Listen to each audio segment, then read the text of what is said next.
Jason गिलिस्बी ने PCB को resignation दे दिया है और वो अब साउथ अफ्रीका नहीं जाएंगे। आकिब जावेद अब पाकिस्तान के फुल टाइम कोच है, यानी red ball and white ball. अभी 1.5 महीने भी नहीं हुए जब गैरी कस्टन ने व्हाइट बॉल से रेजिग्नेशन दिया था, ये कहकर कि पीसीबी अपने कॉन्ट्रैक्ट को ऑनर नहीं कर रहा है, पीसीबी उन पे प्रेशर डाल रहा है कि आप हर टाइम पाकिस्तान में रहिए, पाकिस्तान की हर सीरीज में रहिए। साथ साथ टीम सिलेक्शन में कोच का भी एक हाथ होता है, कोच की भी एक वोट होती है, वो भी छीन लिया था पीसीबी ने। क्यों? क्योंकि आकिब जावेद ने एक सजेशन दिया था कि सेम पिच पे 2 टेस्ट मैच खेल लेते हैं, और वहां से पाकिस्तान की टेस्ट में जो किस्मत थी वो बदल गई। उसके पहले होम में वो 3 test match back to back हार चुके थे, और टेस्ट मैच में लिए हुए डिसीजन को उन्होंने व्हाइट बॉल में भी इनकॉर्पोरेट कर दिया और कहा कि अब आकिब जावेद ही सारे डिसीजन लेगा, जिस बात से गैरी कस्टन काफी चिढ़ गए थे। और गैरी कस्टन ने कहा कि ये सही नहीं है। गैरी कस्टन ने ये कहा कि जो इनिशियल कॉन्ट्रैक्ट था उसके हिसाब से उनके पास वोटिंग राइट्स थे, जो कि अब ले लिए गए। और जेसन गिलिस्पी ने भी पोस्ट मैच कॉन्फ्रेंस में ये बात कही थी कि वोटिंग राइट्स तो मुझसे ले लिए गए हैं, मेरे पावर्स कम कर दिए गए हैं, मगर मैं इस टीम के साथ काम करना चाहता हूं। लेकिन प्रॉब्लम तब आई जब जेसन गिलिस्पी के असिस्टेंट कोच टिम निल्सन को पीसीबी ने कॉन्ट्रैक्ट एक्सटेंड करने से मना कर दिया और कहा कि अब टिम निल्सन टीम का पार्ट नहीं रहेंगे। और कहीं ना कहीं पीसीबी भी अंदर अंदर यही चाहती थी कि अब जेसन गिलिस्पी चले जाएं, क्योंकि जब जेसन गिलिस्पी और गैरी कस्टन को इस टीम में हायर किया गया था तो दोनों बहुत बड़े नाम थे, और पीसीबी को कुछ समझ में नहीं आ रहा था कि उनकी क्रिकेट इतनी नीचे क्यों गिरती जा रही है, कि वो यूएसए से हार रहे हैं, वो आयरलैंड से हार रहे हैं, वो जिम्बाब्वे से हार रहे हैं, और बड़ी टीम्स के आगे तो खैर वो टिक ही नहीं पा रहे। इस परेशानी को सॉल्व करने के लिए उन्होंने जेसन गिलिस्पी और गैरी कस्टन को हायर किया था।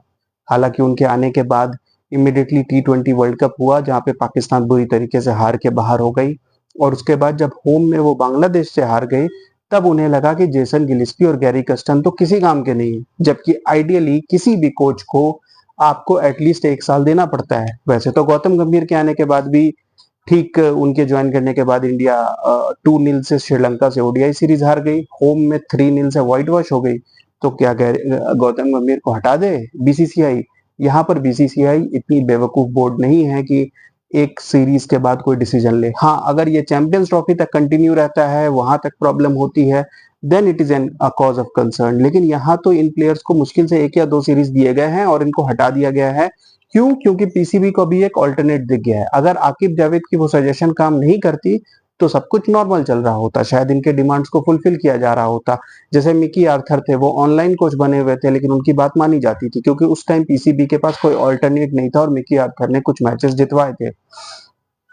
यहाँ पर अब पाकिस्तान को जैसे ही आकिब जावेद की वो सजेशन ने काम किया, उन्होंने मान लिया कि आकिब जावेद के अलावा अब कोई भी जो भी बात करता है वो गलत है, सिर्फ आकिब जावेद ही सही है, और एक आदमी को अगेन उन्होंने सारी पावर दे दी। अब ये किस तरफ जाएगा ये कहना मुश्किल है, क्योंकि आकिब जावेद के उस सजेशन के बाद व्हाइट बॉल में तो कोई ऐसी खास मुझे समझ में नहीं आ रहा कि क्या इंप्रूवमेंट आई है जिसकी वजह से आकिब जावेद पर इतना ट्रस्ट किया जा रहा है।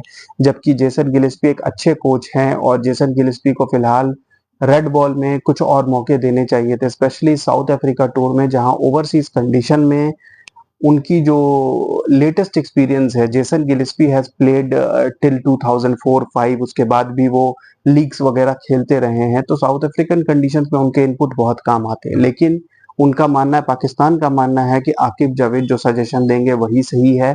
और जेसन गिलिस्पी ने जब उन अपने असिस्टेंट कोच टिम निल्सन को बाहर होने की बात को ऑब्जेक्ट किया, तो उनसे कहा गया कि नहीं, ऐसी कोई भी कंडीशन आप ऐसी नहीं है कि आपको रखने के लिए हमें टिम निल्सन को भी रखना है। और जेसन गिलिस्पी समझ गए कि जिस तरीके से धीरे धीरे धीरे उनके अथॉरिटी को कम किया जा रहा है, आगे वाले दिलों में उनके साथ और ह्यूमिलिएशन होगी, और उन्होंने यही बेहतर समझा कि साउथ अफ्रीका जाने से पहले ही वो पीसीबी से रिजाइन कर दे। अब 1 साल में 2 बड़े नामों को हायर किया गया, और उसी साल वो दोनों बड़े नाम छोड़कर चले गए, Gary Kirsten and Jason Gillespie. Aqib Javed के हाथ में अभी सारी पावर है, सारी अथॉरिटी है, वो चीफ सेलेक्टर भी हैं, वो हेड कोच भी हैं।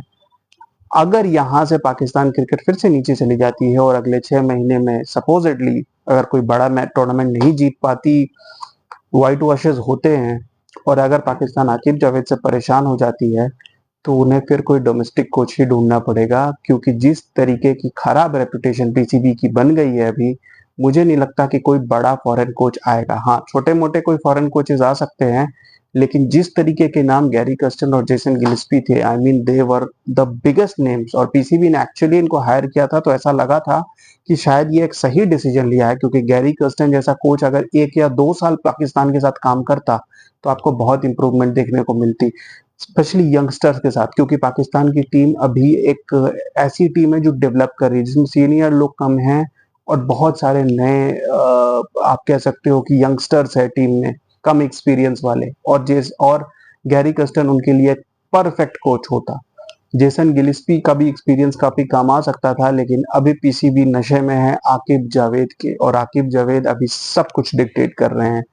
और दूसरी तरफ आपको पता ही है पीसीबी की चैंपियंस ट्रॉफी को लेकर कितनी बवाल चल रहे हैं। चैंपियंस ट्रॉफी का अभी तक शेड्यूल नहीं आया, मतलब इंटरनली अभी भी कुछ झगड़ा चल रहा है। तो जहां एक तरफ पीसीबी रिस्पेक्ट की डिमांड कर रहा है, वही दूसरी तरफ पीसीबी डिसरिस्पेक्ट कर रहा है दूसरे कंट्री के कोचेस के, बड़े बड़े प्लेयर्स की। अब देखते हैं कि आगे क्या होता है और आकिब जावेद की कोचिंग में ये टीम साउथ अफ्रीका में कैसा परफॉर्म करती है, स्पेशली रेड बॉल में। Keep watching guys, thank you.